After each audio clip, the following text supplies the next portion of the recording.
اس کہانی کا آغاز آج سے 20 سال پہلے ہوا، جب ڈیرہ غازی خان کے ایک قصبہ میں اکبر نے ایک گھر خریدا تھا۔ گھر نہیں بلکہ ایک کھنڈر خریدا تھا۔ ایک کچا سا کمرہ تھا جس کی چار دیواری بھی کچی تھی۔ گھر کی ایک سائڈ قبرستان تھا۔ گھر اور قبرستان کے بیچ بس ایک 7 فٹ کی گلی تھی۔ اکبر کو لوگوں نے منع بھی کیا کہ یہ گھر مت خریدو، کیونکہ اس گھر میں جنات کا بسیرا ہے، اور اس گھر کا پہلا مالک اسی گھر میں پراسرار طور پر مردہ پایا گیا تھا۔ علاقے کے پرانے رہائشیوں کا کہنا تھا کہ کسی زمانے میں یہ گھر قبرستان کا حصہ ہوا کرتا تھا، جسے بعد میں ایک گھر بنا دیا گیا، مگر اکبر نے کسی کی ایک نہ سنی اور وہ گھر خرید لیا۔ پرانے گھر کو تڑوا کر ایک خوبصورت گھر بنوا لیا۔ اکبر کے گھر کی بناوٹ کچھ اس انداز سے تھی۔ ایک کمرہ سکون کی شکل کا تھا، یعنی ایک کمرے کے 3 کونے تھے، جبکہ باقی 2 کمرے عام کمروں کی طرح ہی تھے۔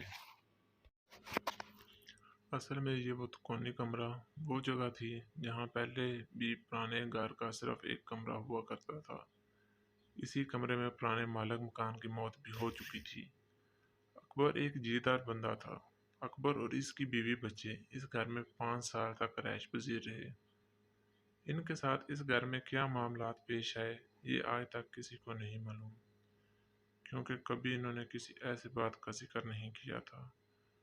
اب اللہ جانے، یا تو وہ لوگ خود جانے کہ واقعی ہی وہاں کچھ نہیں تھا، یا وہ جان بوجھ کر کسی کو کچھ نہیں بتائے تھے۔ وقت اچھا گزر رہا تھا کہ ایک دن اچانک رات کو 12 بجے کے قریب اکبر کی طبیعت خراب ہو گئی۔ دل کی دھڑکن بند ہونے لگی، منہ سے جھاگ آنے لگی، اور پھر اکبر اپنے ہی گھر میں وفات پا گیا۔ اس وقت اکبر کی عمر 35 یا 40 کے لگ بھگ ہوگی۔ اکبر ایک پڑھا لکھا اور بہت اچھا آدمی تھا۔ اس کی صحت بھی بہت اچھی تھی۔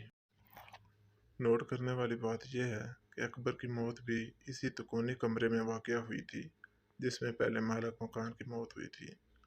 اب تو اکبر کے خاندان والوں اور ارد گرد کے ہمسایوں کا شک بھی یقین میں بدل گیا کہ اس گھر میں، اور خاص کر اس تکونے کمرے میں، کوئی بات تو غیر معمولی ضرور ہے۔ اکبر کی وفات کے بعد اس کے بیوی بچوں نے وہ گھر چھوڑ دیا۔ گھر چھوڑنے کی وجہ یہ تھی کہ اکبر کی بیوی کی جہاں نوکری تھی وہ علاقہ اس گھر سے کچھ دور تھا، اس لیے انہوں نے اپنا نیا گھر بنا لیا اور وہاں شفٹ ہو گئے۔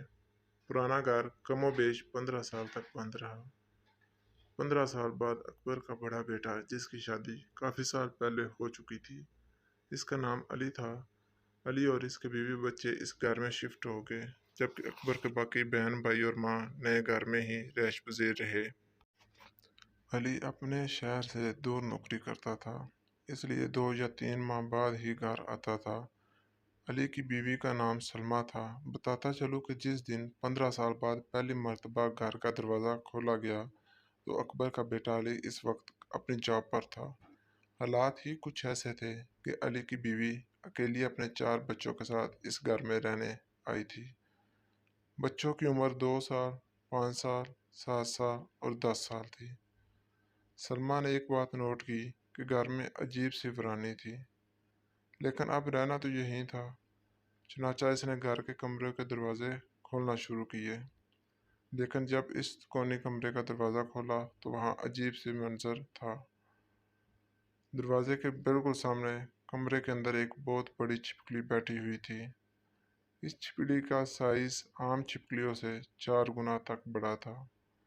جی، یہ چھپکلی ہی تھی، یہی عام چھپکلی جو گھر میں عام پائی جاتی ہے، لیکن سائز میں اتنی بڑی کہ کسی کو بھی حیرت میں ڈال دے۔ سلمیٰ نے ڈر کے مارے کمرے کا دروازہ بند کر دیا اور کچھ دیر بعد کھولا تو وہ چھپکلی کمرے میں نہیں تھی۔ خیر، جیسے کیسے سامان شفٹ کر دیا گیا اور دن گزرنے لگے، مگر وہ چھپکلی بھی اکثر گھر میں ہی نظر آ جایا کرتی تھی۔ پھر آہستہ آہستہ یہ ایک معمول کی بات ہو گئی۔ سلمیٰ کو گھر میں کچھ غیر معمولی حرکات واضح محسوس ہونے لگی تھی، مگر اس نے وہم سمجھ کر ٹال دیا، کیونکہ اب رہنا تو اسی گھر میں ہی تھا۔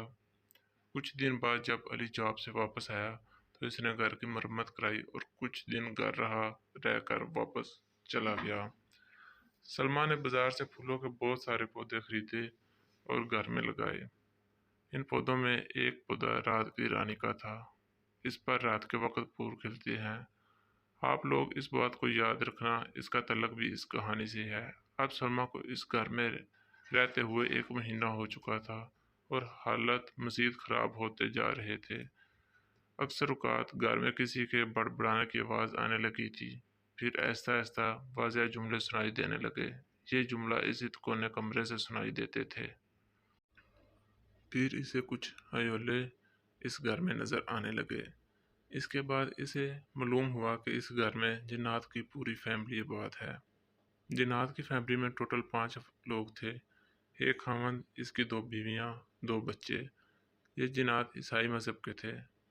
جن کی بڑی بیوی بہت ہی غصے والی اور بد مزاج تھی۔ یہ جنات سلما کو انسانی روم میں نظر آتے تھے، بالکل انسان جیسے تھے۔ سلما کے مطابق یہ فیملی اس کونے کمرے میں، سلما جب بھی کسی کام سے اس کمرے میں جاتی تھی، جن غصہ کرتے اور اسے ڈانٹتے کہ تم لوگ اس گھر میں کیوں آئے ہو، یہ ہمارا گھر ہے، یہاں سے چلے جاؤ ورنہ نقصان اٹھاؤ گے۔ سلما کو اب ان کی عادت سی ہو گئی تھی۔ وہ سمجھتی تھی کہ یہ جن ایسے ہی دھمکیاں دیتے ہیں، لیکن اسے معلوم ہی نہیں تھا کہ اب کچھ بڑا نقصان ہونے والا ہے۔ اسی گھر میں رہتے ہوئے سلما کو 2 سے 3 مہینے ہو چکے تھے۔ ایک دن اس نے یہ بات نوٹ کی کہ اس کا چھوٹا بیٹا، جس کی عمر 2.5 یا 3 سال تھی، ہر وقت کونے کمرے میں بیٹھا کھیلتا رہتا تھا۔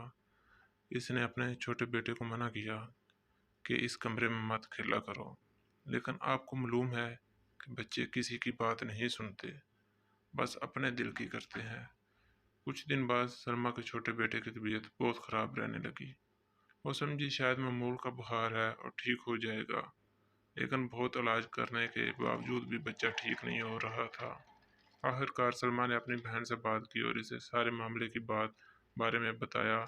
سلما کی بہن ایک دیندار خاتون تھی۔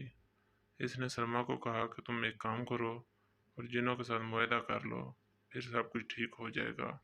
اس نے سلما کو کہا کہ تم جنوں سے بات کرو اور انہیں کہو کہ تم ہمیں تنگ نہ کرنا، ہم تمہیں تنگ نہیں کریں گے۔